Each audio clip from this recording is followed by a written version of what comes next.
sampai kalau ada siswanya yang tidak membawa buku catatan atau yang pura-pura mencatat dan ketahuan, pasti diusir dari pengajian.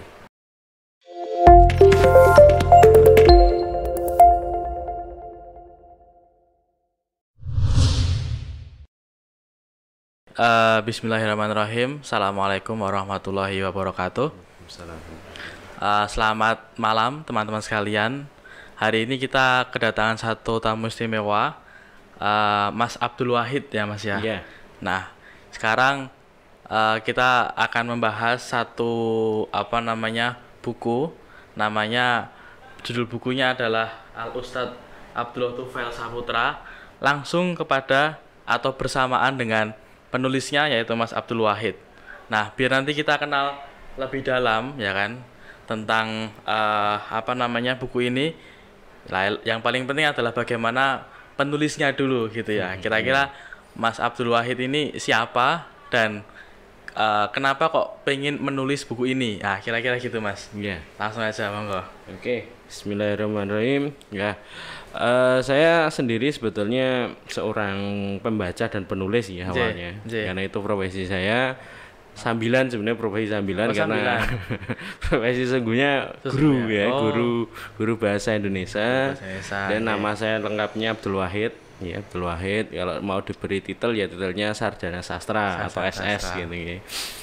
Oke, kemudian alamat saya tinggal di Mojo itu mana Mas? Di dekat Semanggi. Oh, dekat Semanggi. Ya, sebelah timur jembatan Mojo Semanggi. Oh ya. Pasar Kliwon. Daerah situ. Dan istri satu. Ya. Alhamdulillah satu ya. Belum nambah. Kemudian anak dua. Masih kecil-kecil Mas ya? Masih umur 1 tahun dan 3 tahun. Oke. Kemudian untuk buku ini ya, buku yang berjudul Al Ustadz Abdullah Tufail Saputra ini, niatan awal saya menulis buku ini berawal dari foto beliau yang ada di ruang tamu rumah saya, rumah orang tua ya. Orang tua. Iya. Itu Mas pas jenengan masih kuliah atau ya, sejak kecil. Oh, sejak kecil malah ya. Oh ya. Mungkin sejak punya rumah di situ ada foto itu. Ada foto itu. Dan rasa penasaran itu timbul. Oke. Penasaran siapa sih sebenarnya beliau ini? Ya cuma kalau ketika tanya ke orang tua itu beliau mengatakan ini namanya Ustadz Abdullah Tufail. Sampai situ aja, nggak tahu. Tidak kurang ini yang mendalam gitu ya. Kurang. Dan sampai pada akhirnya saya tanya-tanya ke orang-orang sepuh. Oh, ternyata Ustadz Abdullah Tufail itu pendiri MTA. Kemudian ketika mengisi pengajian keras dan sebagainya. Dan itu rasa penasaran itu semakin memuncak gitu. Kemudian saya ketemu dengan teman, rekan juga penulis, dia penulis salah satu buku biografi juga. Akhirnya saya belajar dengan beliau lalu membuat outline buku tentang Ustadz Abdullah Tufail ini. Nah, setelah itu buat outline, direvisi beberapa kali, akhirnya jadilah outline itu. Lalu saya berikan ke salah satu murid senior dari Ustadz Abdullah Tufail, namanya Profesor Rio Mugiarno. Beliau itu dosen sastra Inggris di UNS dan juga jadi ketua umum MTA. Nah, dari situ mulailah saya perjalanan menulis ini. Mulai mencari data. Dari Pak Yoyo itu pertama perjumpaan beliau langsung mengiyakan. Oke, bagus, langsung jadi buku gitu ya. Nah, setelah itu beliau memberikan titah atau perintah saya diminta ketemu kakaknya Ustadz Abdullah. Kalau kakak beliau itu sekarang umurnya 98 tahun. Masih ada. Masih, tapi ketika itu berarti 5 tahun yang lalu 90 ya. 90-an ya. Dan waktu itu ingatan beliau masih bagus. Kalau sekarang saya wawancara mungkin beda-beda. Dia udah agak kurang komunikasinya sekarang. Ketika itu komunikasi wawancara pertama saya dengan namanya Bu Khotijah atau biasa disapa Bu Soleh karena suaminya Pak Soleh ya. Oh gitu. Rumahnya juga di Semanggi. Ya, di samping kantor MTA, kantor pusat MTA. Siap. Jadi salah satu pendukung Ustadz Abdullah juga ketika mendirikan MTA itu. Nah, dari situ saya tahu lebih detail mengenai siapa orang tua, orang tua dari dari foto Ustadz Abdullah Tufail itu ya. Tahu, kemudian orang tua Ustadz Abdullah Tufail sendiri ternyata orang Pakistan yang merantau ke Indonesia. Kemudian ibu Ustadz Abdullah Tufail namanya Fatma, itu ya saya tahu dari Bu Khadijah ini. Dari situ. Kemudian ya terus dapat informasi banyak. Ya itu awal, jadi perjumpaan pertama saya dengan Bu Khadijah langsung mendapatkan inspirasi banyak. Dalam arti saya jadi tahu siapa Ustadz Abdullah, latar belakangnya dari keluarganya, terutama ayah ibu. Kan ayahnya itu orang Pakistan asli, merantau ke Indonesia. Kalau versi yang lain, versi cucu beliau itu mengatakan Tufail Muhammad, ayah Ustadz Abdullah itu merantau ke Indonesia itu mengikuti kegiatan Huruj, jamaah tabligh. Dari jamaah tabligh ikut Huruj sampai ke Pacitan. Nah, setelah di Pacitan tinggal lama di sana, lalu menikah dengan perempuan asli Pacitan. Jadi orang Jawa. Ya, Jawa, namanya Fatma. Dari pernikahannya ini lahir Bu Khadijah, anak pertama. Kemudian anak kedua Ustadz Abdullah Tufail Saputra. Kemudian anak ketiga meninggal, lalu anak yang keempat meninggal bersama ibunya. Jadi ibu Ustadz Abdullah Tufail itu wafat ketika Ustadz Abdullah itu berumur 3 tahun. 3 tahun. Ya, dia udah yatim di usia itu. Sempat Kiai Tufail Muhammad itu frustasi waktu itu karena ditinggal istri, meninggal, dan ibunya yang bebarengan dia selisihnya waktunya tidak panjang. Jadi sebelum istrinya meninggal itu, dia Kiai Tufail ini sempat pulang ke Pakistan, bertemu ibunya dan diminta untuk tinggal di Pakistan. Nah, belum sempat kembali, baru kembali lagi ke Indonesia, ada kabar ibunya meninggal. Ditambah lagi istrinya meninggal. Itu posisi mungkin frustasi lah ya, lalu ingin menjual semua asetnya yang ada di Indonesia, balik ke Pakistan sambil bawa keluarga. Iya, rencana awal. Cuman karena melihat anaknya masih kecil, dua anak kecil, lalu mengurungkan niatan itu. Dikurungkanlah niat itu, lalu menikah dengan salah seorang adik penjahit yang bekerja di rumah, di tempatnya Kiai Tufail Muhammad. Jadi dijodohkan gitu. Dan itu posisi masih di Pacitan. Iya, masih di Pacitan, dan dapat orang Pacitan lagi juga. Namanya Siti Khadijah. Ya, mirip dengan dengan ini ya, anak pertama ya. Iya.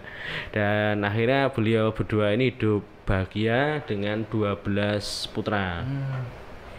Kemudian pada tahun 40-an ya, sebelum atau 50-an kurang lebih, itu pindah ke Solo. Dari Pacitan pindah ke Solo, lebih tepatnya pindah ke Kampung Kauman. Kauman.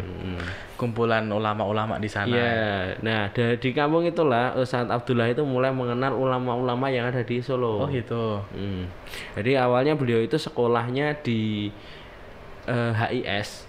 Ya, HIS zaman Belanda di Pacitan, lalu kemudian melanjutkan sekolah di SD Muhammadiyah Batu, Wonogiri. Wonogiri. Jauh. Lumayan jauh berarti ya. Kita perbatasan Batu Pacitan. Ya saya pas tempat tinggal saya kurang paham, cuman di biodata beliau tersebut seperti itu. Dari HIS kemudian pindah ke SD Muhammadiyah Batu. Dari situ terus pindah ke Solo. Di Solo beliau melanjutkan pendidikan di SMP dan SMA Al Irsyad. Al Irsyad di Pasar Kliwon. Nah, kemudian sempat melanjutkan pendidikan perguruan tinggi di Universitas Cokro Aminoto, tapi tidak selesai karena beliau memilih untuk berdagang dan belajar agama. Jadi kuliahnya nggak selesai. Gitu. Tapi selain beliau mengikuti sekolah formal, itu Ustadz Abdullah itu juga nyantri mulazamah nyantri ke beberapa ulama, salah satunya dengan nyantri di tempatnya Habib Hud. Itu di Masjid Al Khair Sampangan. Sampai sempat tinggal pula di masjid itu selama kurang lebih 2 tahun tinggal di situ. Dan sampai pada suatu ketika tahun 63 beliau mendirikan kuliah duhur di Masjid Agung Surakarta. Nah, ini awal mula beliau mulai dikenal publik, berdakwah dan dikenal. Dan di kuliah duhur itu beliau mengajak teman-temannya, teman-teman yang dari Peta Pikut. Apa itu Mas Peta Pikut? Nah, Peta Pikut itu pelaksana khutbah, pelaksana tabligh, iya, tahu. Ya. Peta Pikut ya, afiliasinya disingkat agak lupa. Iya. Pelaksana tabligh, khutbah ya, Peta Pikut ini. Teman-temannya ada di situ diajak untuk mengisi kuliah duhur Masjid Agung. Kuliah duhur sendiri diadakan setelah duhur di Masjid Agung, dikemas dengan ceramah santai. Karena waktu itu banyak para pedagang kan, situ ada pasar Klewer ya. Nah, pedagang pasar Klewer selesai sholat duhur ya kongko di serambi masjid. Laras-laras daripada cuma istirahat nggak ada, kasih tausiah. Dan dari situlah ada namanya kuliah duhur. Kuliah duhur ini seiring berjalannya waktu itu menjadi cikal bakal Pondok Al Mukmin Ngruki. Panjang tapi ceritanya. Berarti Ustaz Abu Bakar Basir juga di situ? Iya, di situ. Ustaz Abdullah Sungkar juga di situ. Iya. Kayaknya dari singkat cerita ya, yang pondok itu dari kuliah duhur lalu pindah ke Gading gitu, mendirikan Madrasah Diniyah, lalu mendirikan Radis, Radio Dakwah Islam Surakarta. Dari kedua lembaga ini lalu punya sekolah. Sekarang tempat itu jadi SMA Islam Gading. Tahun 70-an sempat pindah kerjasama dengan Yayasan Al Mukmin kalau tidak salah di Ngruki, jadilah Pondok Al Mukmin itu. Ya ada sejarahnya, ada nyambungnya. Kapan-kapan lah. Iya. Terus sama sejarawan Mas Fikri cocok bahas ya. Ini tahu Mas Fikri ya? Tahu. Boleh lah. Oke. Dari kuliah subuh itu kan kuliah zuhur itu cikal bakal dari Al Mukmin Ngruki. Terus kemudian gerakan apa yang membuat Ustadz Abdullah Tufail ini mendirikan MTA Mas kira-kira? Iya. Jadi masih panjang ya itu ceritanya. Masih panjang. Kan masih backgroundnya ya. Jadi kemudian setelah kurang lebih 63 ya tadi mendirikan kuliah duhur. Kemudian tahun 65 kan ada geger PKI. 65. Di Solo gegernya juga besar ya. Kemudian karena ada geger itu di Solo dibentuk namanya KKPI, Koordinator Kesatuan Pemuda Islam Indonesia cabang Surakarta atau bagaimana ya. Nah, ketuanya itu Ustadz Abdullah Tufail. Beliau waktu menjadi ketua KKPI itu menggunakan nama samaran. Namanya Ibnu Walidi. Ya karena memang di saat itu masih genting ya. Iya, genting dan perlu penyamaran dan sebagainya biar tidak ditangkap. Karena di waktu itu juga yang Ustadz Abdullah itu udah dibidik PKI. Jadi kuburnya pun sudah disiapkan oleh orang PKI itu. Jadi beliau diberi kode White House. Udah putih karena karena beliau itu kan? Enggak, karena beliau itu ketika dakwah itu menggunakan pesma warna putih. Nah, dari situ terus itu jadi kode. Jadi kode yang intinya ini untuk nyebut salah satu file. Tapi beliau mungkin dengan kecerdikannya kemudian membuat beberapa cara, akhirnya kemudian lolos ya. Cerita lolos.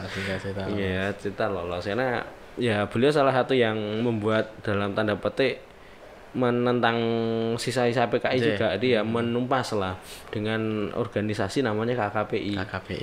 Salah satu cara beliau ya, sebelum RPKAD datang ke Solo itu membuat selebaran yang intinya pasukan Siliwangi akan datang. Padahal belum ada. Belum buat selebaran itu. Selebaran itu awalnya yang dedek, maksudnya dengan nanti ketahuan mereka macam-macam. Karena itu nyetak posternya itu dari Jogja. Dari Jogja. Dari Solo ke Jogja. Bawa Solo lagi. Nah, pas balik ke Solo itu dicegat di daerah Prambanan. Tapi untungnya yang bawa posternya bisa lolos. Kalau posternya iya, udah selesai kali ya. Jadi, nah, sampai kemudian ini poster sudah disebar dengan asumsi pasukan Siliwangi segera datang. Nah, Setelah itu Ustadz menggunakan cara kedua. Cara kedua mengumpulkan para pedagang yang asli orang Sunda. Kenapa? Diminta untuk berbicara atau ngobrol di perempatan-perempatan dengan bahasa Sunda. Nah, itu kan tadi ada selebaran pasukan Siliwangi akan datang. Nah, biar apa? Biar menakut-nakuti kan orang-orang PKI ya. Nah, kemudian cara kedua itu mengumpulkan para pedagang Sunda. Nah, mereka itu biar dicirikan mereka kalau RPKAD ya, pasukan Siliwangi, padahal mereka bukan. Ya, intinya untuk menakut-nakuti sebenarnya. Jadi dikumpulkan di perempatan-perempatan itu biar, tapi ngomongnya harus ngomong Sunda kan. Siliwangi kan dari Bandung ya, dari itu. Dan itu sempat membuat para sisa-sisa PKI di Solo agak takut. Dari setelah itu beberapa saat kemudian RPKAD datang. Tuh ya singkat cerita di situ. Kemudian setelah geger PKI beliau merantau ke Pulau Bali. Sempat ke Bali juga. Ke Bali mendirikan toko batu permata. Namanya Indranila di Denpasar. Sekarang masih ya? Kira-kira sudah tidak. Sudah tidak. Karena itu langsung bangkrut ya. Di tahun kedua atau tahun ketiga selesai itu. Jadi beliau membuka toko namanya Indranila itu atas sponsor orang Jakarta. Jadi diberi sponsor oleh orang Jakarta. Kemudian beliau ngajak rekan bisnis. Nah, rekan bisnis ini yang mengkhianati beliau. Kayak sudah biasa lah gitu ya. Iya, bukan biasa ya. Kadang-kadang ada lah namanya bisnis gitu ya. Jadi rekan bisnisnya ini itu diberi amanah untuk nyetor uang, tapi nggak disetorkan, tapi apa namanya? Dibawa kabur. Notanya ada, uangnya nggak ada gitu loh. Akhirnya usahanya jadi bangkrut. Dan beliau ini terlilit utang dan sebagainya, lalu membuat beliau kembali ke Solo. Sekembalinya di Solo, beliau mulai berpikir memiliki pemikiran yang berbeda tentang dakwah. Yang semua awalnya biasa menjadi luar biasa gitu ya. Yang sebelumnya tidak identik dengan Al-Qur'an dan Sunnah. Nah, setelah dari Bali itu beliau pemikirannya ada Al-Qur'an dan Sunnah. Kira-kira kenapa, Mas? Ya, saya kurang paham ya. Mungkin karena beliau melihat kondisi umat Islam di Indonesia yang mana banyak yang kurang memahami Al-Quran dan Sunnah atau pijakan umat Islam harusnya kan itu secara detail kan masih banyak perpecahan dan sebagainya mungkin itu. Nah, ide ini beliau pertama kali sampaikan itu di gedung umat Islam Kartopuran.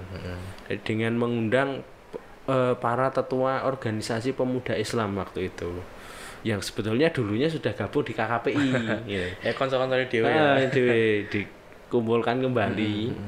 Kemudian Ustadz Abdullah menyuarakan itu. Jadi awalnya beliau menuturkan tentang permasalahan umat Islam, yang mana umat Islam bodoh, masih jauh dari Al-Quran dan Sunnah, umat Islam sering pecah belah dan sebagainya. Setelah mengemukakan permasalahan itu, beliau lalu memunculkan ide bahwasanya harus ada satu organisasi yang bisa mengajak umat Islam kembali ke Al-Quran dan Sunnah. Ini organisasi perkumpulan. Nah, ide itu lalu dibahas selama 4 kali pertemuan di gedung umat Islam Kartopuran. Di pertemuan yang keempat diputuskanlah bahwa ide itu ditolak. Ditolak. Ya, karena tiap ormas Islam, pemuda Islam ya, itu kan memiliki ciri masing-masing dan ya ciri khas dakwahnya sendiri-sendiri, nggak perlu disatukan. Kemudian kalau untuk menjawab persoalan tentang umat Islam yang kurang memahami Al-Quran dan sebagainya, itu dikembalikan ke masing-masing organisasi untuk mendidik umatnya, ini gitu. Jamaahnya gitu ya. Jamaahnya. Nah, dari situ ya sempat istilahnya waktu ya kecewa lah karena udah mengusulkan udah buat macam-macam. Tapi meskipun kecewa beliau nggak putus asa. Lalu membuat panitia kecil. Ya, panitia kecil ada kurang lebih 5 orang. Lalu dari panitia ini membuat pengajian. Pengajian tafsir Al-Quran yang dihadiri oleh 7 orang pemuda waktu itu. Pengajian tafsir Al-Quran ini diselenggarakan pertama kali pada tanggal 19 September 1972. Oke, 19 September. Itu sebagai hari lahirnya MTA gitu ya. Awal pengajian jadi hari lahir. Iya. Oke. Tapi waktu itu memang belum namanya belum MTA. Baru pengajian tafsir Al-Quran. Dan itu di rumah kakaknya, di ruang tamu rumah kakaknya Ustaz Abdullah, Bu Soleh tadi. Bu Soleh tadi. Ya, di sana 7 orang duduk melingkar. Ustaz Abdullah menjelaskan. Kemudian seiring berjalannya waktu, beliau membuka kan gini. Pengajian pertama tafsir Al-Quran pertama itu disebut sebagai gelombang pertama. Gelombang pertama. Nah, gelombang, kenapa kok pengajian disebut gelombang? Filosofi beliau begini, gelombang itu seperti gelombang air laut, naik turun gitu. Oke. Gelombang itu kan terus kontinu, nggak pernah berhenti, sampai karang yang keras pun sampai hancur dengan adanya gelombang itu. Nah, filosofi itu yang digunakan untuk menyebut kelompok pengajian di MTA dengan harapan pengajian terus, nggak ada berhentinya gitu. Sampai mati ini gitu, sampai memang benar-benar nggak bisa belajar mau pengajian baru berhenti. Tuh. Nah, gelombang pertama dengan 7 orang pemuda, kemudian beliau membuka gelombang kedua. Itu jedanya berapa? Ya, bulan kira-kira? Kurang lebih 1-2 bulan. 1-2 bulan. Oke. Ya. Dari situ membuka gelombang kedua diumumkan di beberapa forum pengajian. Terus kemudian gelombang ketiga dan seterusnya sampai beberapa gelombang hingga pada tahun 74. Berarti 2 tahun. 2 tahun. 74 beliau meresmikan MTA. Peresmian di mana? Semanggi. Iya. Oke. Tapi sebelumnya beliau udah beli tanah dulu ya sebelum tahun 74 ya. Sekitar tahun 73 beliau membeli tanah.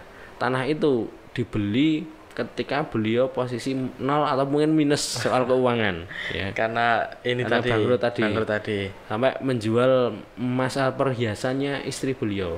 Sampai dijual untuk membeli tanah itu, dan tanah itu digunakan untuk pembangunan gedung MTA pertama.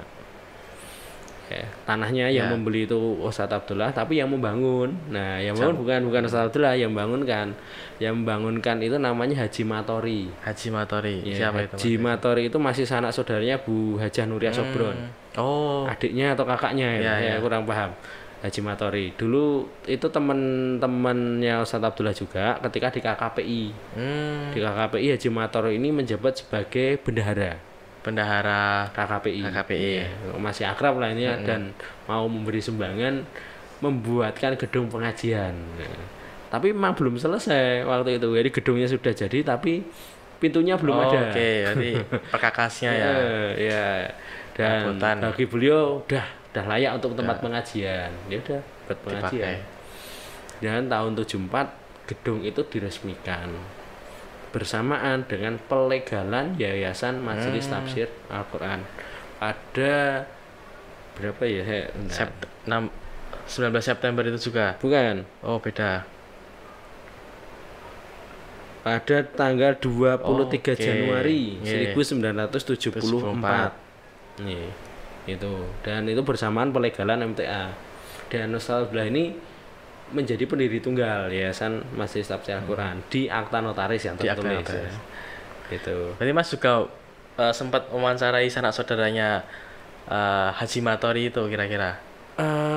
Kalau sanak saudaranya belum, tapi dengan sejawat beliau, sejawat lah. Ya, dan beberapa murid Ustaz Abdullah yang sejak tahun 70-an 60-an akhir itu udah ikut ngaji bersama beliau. Ada beberapa yang masih bisa saya jumpai dan masih hafal, masih ingat. Sebelumnya itu sebenarnya saya kurang paham ya awalnya yang memberi itu siapa ya. Karena ada orang yang mengatakan Haji Hari siapa? Dicari, saya cari. Kemudian tanya-tanya ke orang sepuh, nggak ngerti. Lalu ada satu tokoh kuncinya yang mengatakan itu nama panggilan beliau, nama lengkapnya Haji Matori. Oh, kemudian beliau kata itu dulu bendahara KKPI. Ya udah terjawab. Oke. Ya, dari situ. Ya itu terkonfirmasi lah ini ya, beliau ini. Nah, oke Mas. Kira-kira terus itu kan sudah berdiri tahun 74. Gerakan yang dibawa Ustadz Abdullah Tofel seterusnya sampai beliau wafat gimana itu Mas? Ya, gerakan lebih tepatnya mengajak umat Islam untuk kembali ke Al-Quran dan Sunnah. Itu beliau tekankan. Beliau tekankan itu. Ciri khasnya. Nah, ini kan tadi menarik. Sedangkan tadi kan awal ngomong berdakwah keras tadi ya awal ya. Nah, itu mungkin bisa dijawantahkan Mas. Aku tadi masih ingat ya. Beliau keras itu dalam arti karena kata-kata beliau keras. Kata-kata beliau, dan beliau tipe orang orator. Seorang orator yang mana pendengar, audien atau jamaahnya itu ya anak-anak muda. Ya, anak-anak muda diberikan gemblengan dengan kalimat yang keras itu kan semakin semangat kan. Nah, itu mungkin ya zamannya itu juga, dan beliau kan lahir juga istilahnya beliau mulai dikenal publik secara luas itu kan ketika jadi ketua KKPI yang mana berhadapan dengan PKI. Nah, waktu itu istilahnya kayak perang-perangnya kan, kalimat-kalimat dengan nada kasar kan wajar. Biasa untuk membakar semangat pada saat itu. Waktu itu. Dan beliau sempat juga mengirimkan buku putih ketika PKI itu, buku putih tentang catatan kekejaman PKI setelah tahun 65. Ya, salah satunya kan kejadian pembunuhan ke anggota Kokam itu juga ditulis di situ. Dan itu yang memberikan buku putih itu ke Pak Harto, Ustadz Abdullah Tufail sebagai ketua KKPI. Langsung ke Pak Harto. Dan awalnya ditemui Pak Adam Malik, Menteri Utama, Menteri Utama waktu itu. Di Cijantung, di markasnya Kopassus, RPKAD dulu. Nah, kalau Mas menulis di sini kan ada konsep lillah, konsep billah, sama konsep fillah. Nah, mungkin satu dulu ya Mas ya. Konsep lillah menurut Pak Abdullah Tofel itu gimana Mas? Beliau itu lillah ya, lillah dalam arti berjuang. Perjuangan beliau dakwah. Termasuk itu ya membelikan tanah. Secara cuma-cuma itu kan hal yang luar beliau biasa. Totalitas di situ. Dan ada satu cerita, beliau mengisi pengajian ketika sudah punya MTA ya, sudah ada cabang. Jadi MTA itu punya cabang pertama di daerah Boyolali. Tepatnya di Ketitang, Nogosari. Itu cabang pertama MTA.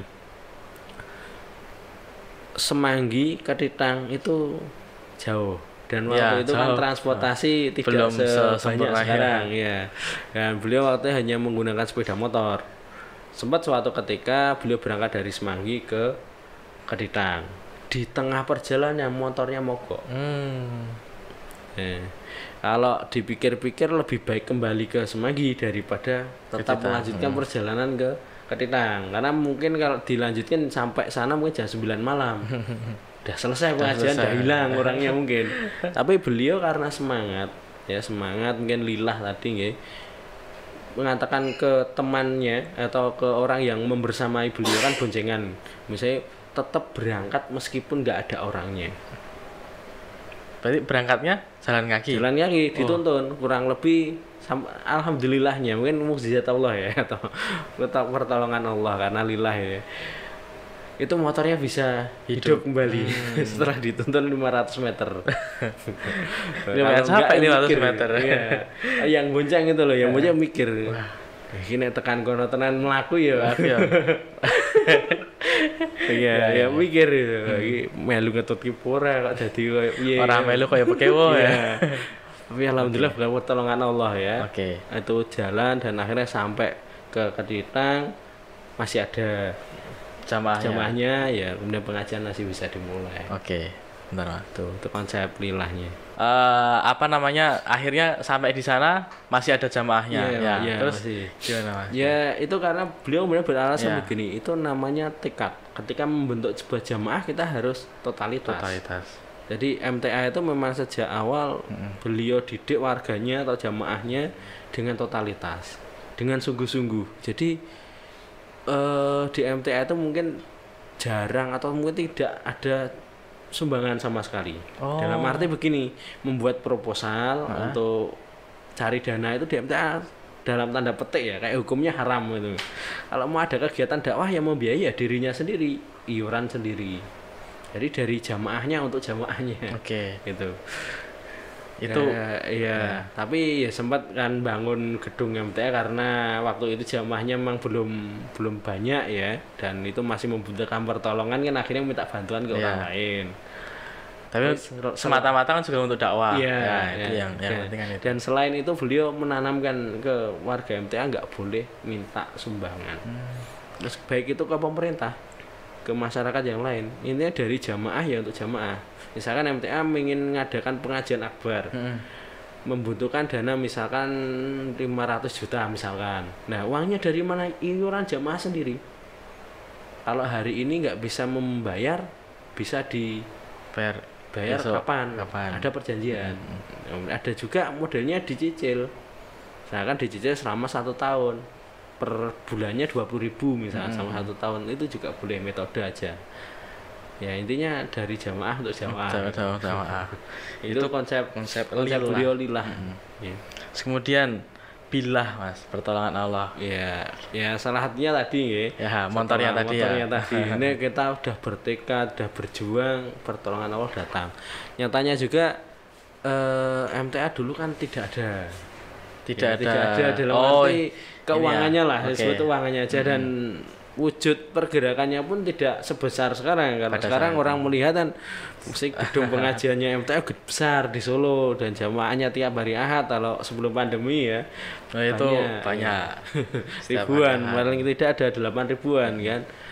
Itu kalau kita melihatnya sekarang. Kalau zaman dulu nggak seperti itu gitu. Dari awal dari 7 mungkin puluhan. Iya. Itu perjalanan ya, kalau nggak berkat pertolongan Allah nggak akan jadi gitu. Terakhir soal villa. Ya MTA kan tagline-nya mengajak kembali ke Quran Sunnah. Jadi itu kan syariatnya Allah, yaitu konsep villahnya Ustaz Abdullah gitu. Nah, oke. Terus ada ini nggak Mas, kira-kira yang pernah ikut pengajiannya mboten? Sekali 2 kali? Belum pernah ya? Saya lahir beliau sudah wafat. Ada cerita yang menurut Mas Wahid sangat berkesan dari turun-temurun ya mungkin ceritanya. Kira-kira apa Mas tadi? Ya salah satunya kerasnya beliau mengisi pengajian. Jadi atau quotes-nya ya, perkataannya. Ya sebelum ke situ ya. Ada. Kisah beliau mengisi pengajian. Jadi sempat beliau ketika beliau mengajar di forumnya warga MTA, yang mana forum itu khusus lah pengajian gelombang tadi ya, itu sampai kalau ada siswanya yang tidak membawa buku catatan atau yang pura-pura mencatat dan ketahuan, pasti diusir dari pengajian, suruh pulang. Berarti ini Ustaz Abdul Taufiq itu tahu betul siapa muridnya. Ya dilihat ya, meskipun mungkin beliau mengacak ya, tapi kan kalau dilihat dari depan kan kelihatan mana yang nggak bawa, mana yang tidak. Kalau misalkan ramai atau ada yang tidur biasanya. Kalau ada yang tidur, asbak beliau itu melayang. Oh gitu. Beliau kan ya memang beliau perokok berat ya, melayang, lalu puntung rokok kan tersebar mana-mana. Ya karena memang waktu itu anak muda militan di seperti itu kan nggak loyo, tapi malah tambah semangat. Setelah itu ya nggak jadi ngantuk, semangat lagi. Kalau mungkin sekarang di seperti itu kan hilang. beda cerita. Itu udah. Kalau salah satu quote beliau ya saya catat di sini.